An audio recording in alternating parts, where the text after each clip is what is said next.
I warned you to avoid causing trouble. Quit interfering with others' time by performing pointless things.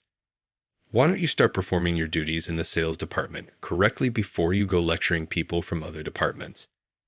We find it obnoxious when you pretend like you're the new guy all the time. I refrained from expressing my feelings to my supervisor, who appeared clearly irritated. And then, what do you know? I have no problem terminating you. As if it were a smart idea, she said, it doesn't matter whether you're here or not. I thought I was at my breaking point. Andrew is my name. I worked at a food processing company after I graduated from college. When my father became ill, I went back to my hometown. Fortunately, he is no longer in the hospital. But following his health problem, my dad was uncomfortable leaving my mom alone herself at home. Andrew, would you consider coming back here? He asked me during a visit while he was in the hospital. I therefore quit my work and accepted a position at a nearby baby supply store. Although it was difficult to find a solid position for a mid-career hiring, I would have chosen a job that utilized my prior work expertise. I therefore accepted a position with this growing company. However, there were undoubtedly difficulties involved with switching to a different industry. How many times is this, Andrew? The third time.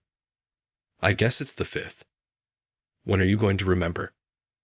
The section manager is the woman who is showing me the documents, her expression displaying complete disbelief. At your prior job, you used computers, right? Why are you unable to recall?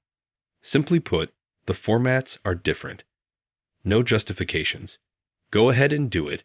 This file is located right here. She yelled, yes, I have more important things to do than watch you. She kept helping, but I felt sad for her because I was having trouble with unfamiliar paperwork.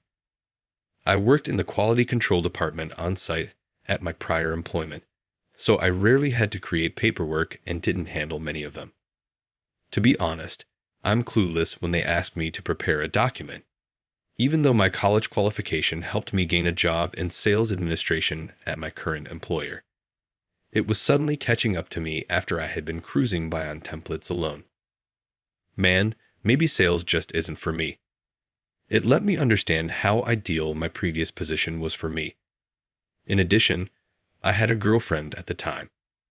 At the same company, she worked diligently at the office and frequently took over for me.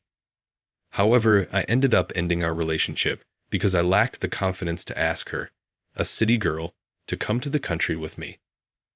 I miss the lunches she used to pack for me, especially since I'm a bit picky with food. All the women I've dated before didn't like cooking for me, but she always struggled and made meals for me. I didn't want to inconvenience her, a woman who wholeheartedly devoted herself to me. Despite being the one to end things, I still have feelings for her. I returned to my hometown after we split up, but things haven't been great.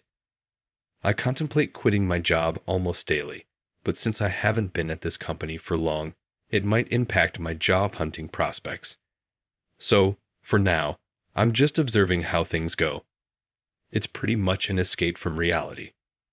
While I'm discontented with my current situation and anxious about the future, I can't take the next step forward. One day, someone from the planning department brought up a collaboration project with a major food company. Our company is fairly large in the baby product business, and our mascot character is quite popular among customers. While we do well with apparel and toys, our own food brand wasn't selling too well. They wanted to put more focus on the food division, and this idea came up to stimulate interest and generate buzz.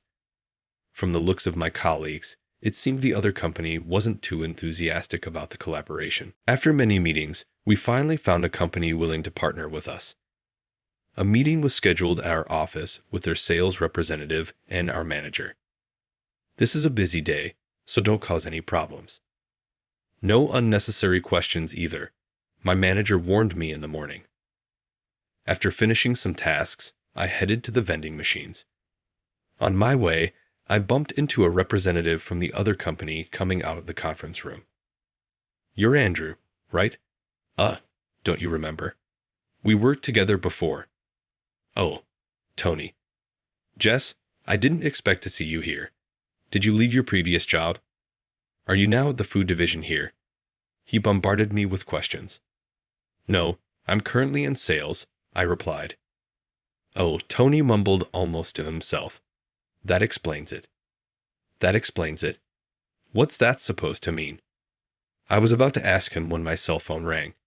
It was a call from my manager. Sorry. Please, go on without minding me. I'll visit again, said Tony, and he left while my phone continued to ring. I answered it. The first thing I heard was, "You're late. Where are you?" At the vending. Come back right now, my manager said, abruptly ending the call. I returned to my department to see a flurry of activity. One of my colleagues who had been in a meeting told me, the sample we presented as a product image wasn't well received by the client. We need a new one by the week after next. Our department and planning are all hands on deck for overtime. You're free, right? The manager added, let Andrew handle the menial tasks. She handed me some documents to copy and went back to her tasks. Menial tasks, huh? Looking around, while the feedback seemed negative, everyone had a determined spirit, thinking we still had a chance next time. I felt isolated from the group. I may be a burden, but I want to help in some way. That's what I thought, so I pulled out a notebook where I'd written some half-finished notes and decided to continue writing in it. It was a small thing, but consistency appeared to be key. By reviewing repeatedly, I reduced my mistakes. When I finally had some free time, Mike from the planning department gave me some leftover baby food samples. I'm confident about this one, he said, and I eagerly tasted the carrot puree. Instantly, I blurted out, this is awful. Unintentionally, I continued, well, it's baby food. It's not supposed to taste that great to adults, someone chuckled. No, this is really not good. It's bitter, and although I can taste the carrot, the broth flavor is overpowering. It's not that different from homemade, so why would parents buy this to feed their kids? I pointed out. While I was just trying to be honest, it seemed that I had overstepped, given I wasn't directly involved in the project. But Andrew, you worked in a food company before, right? You've never dealt with baby food, though. Not sure your input is really needed here, they retorted. I was about to respond when my manager, who seemed to have overheard the conversation, stopped me. She later told me, I thought I asked you not to cause any trouble. Maybe you don't get it since you joined mid-career, but this is a crucial time for the company. Stop meddling and disrupting everyone's flow. Before you go lecturing people from other departments, do your job in sales properly. It's problematic if you keep acting like a newbie. Honestly, I wouldn't mind if you were let go. It wouldn't make a difference with or without you. Frustrated by her blatant statement, I felt I had reached my limit. Understood. It was a short time, but thank you, I replied, bowing to my manager and going back to my desk to finish up. Even though my contribution might not have seemed significant, the notebook I had been diligently jotting work procedures in felt pointless now. I ripped it up and left the company. On my way home, I called someone. Hey, it's me. A few days after being fired, I received a call from my manager on my cell phone. What does she want now? I thought, feeling annoyed. I considered ignoring it, but the person I was with encouraged me to answer. Hello, Andrew. Can you talk right now? My manager's voice lacked its usual energy. Assuming we wouldn't have much to chat about, I replied, sure, go ahead, thanks. I'm sorry for what I said the other day. We didn't know you well enough, and both Mike and I shouldn't have said those things. We were just in a meeting with a client and the planning team. They had apparently presented the carrot paste I had severely criticized as a sample in the meeting. Then Tony said something very similar to what I had mentioned. Do you genuinely think this tastes good? It has a strong bitter taste, and the broth flavor overpowers the carrot. No matter how good the ingredients are, you can't expect repeat customers. This is a joint business app after all. We need you to think of a product that will sell more. And there's a guy named Andrew in sales you should consider involving. He used to work for our rival company and was in their quality control department. He's what's called a super taster, someone with more taste buds than average.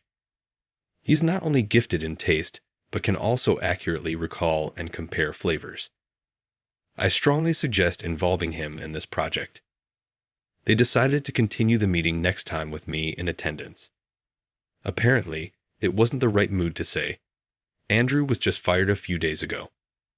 My manager continued, please come back. Without you, they won't agree to the main contract. You know our sales projection for this project, right? Food and merchandise combined, it's $5 million. The CEO even said if this project fails, we withdraw from baby food production. So please. Ignoring her plea, I responded, I told you it's none of my business anymore since I've been fired. I wanted to thank you, manager, for giving me the chance to step away from such a narrow-minded workplace where we couldn't even exchange opinions between departments. Thanks to you, I've come to terms with my feelings. Good luck with the project. I hung up while she was still talking on the other end. Is everything okay now? Megan asked while driving. The day I was fired, on an impulse, I had called my ex-girlfriend, Megan. I had reached my limit and just wanted to hear her voice in that moment. The word patience did not exist in my vocabulary. Andrew, hearing Megan's voice for the first time in months, I felt deflated. Megan, I'm going to ask you something really selfish. Please, let's get back together.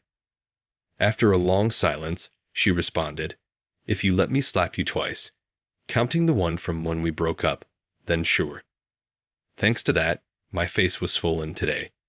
Looking at my reflection in the car mirror, I asked, do you think it's okay to greet people with this face? Just as the car stopped at a red light, she said, considering it's our old place, you look so handsome that they might even feel sympathetic. It's just perfect. Megan, pouting like a child, has always been my savior, forgiving me no matter how much I hurt her. Apparently, word got out that Andrew was fired.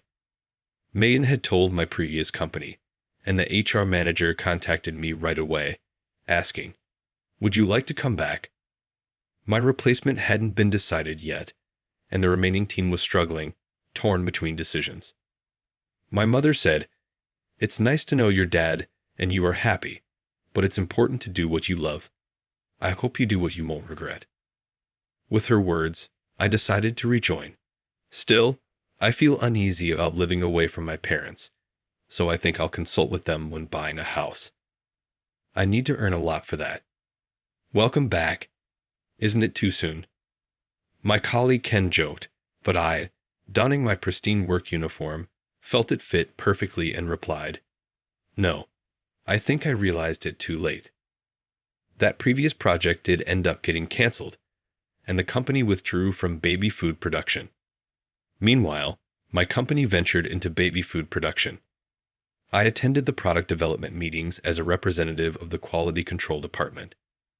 The environment in which opinions can be exchanged regardless of faction is a meaningful one. The products that have been launched have been well received by consumers and are selling well, and there is already talk of increasing the variety of flavors and forms to suit different uses, such as travel-sized products. Watching children enjoy the food, I feel fulfilled. There are many foods I don't like, but I want everyone to taste something even I find delicious. Just realizing this made those few months' experiences invaluable to me.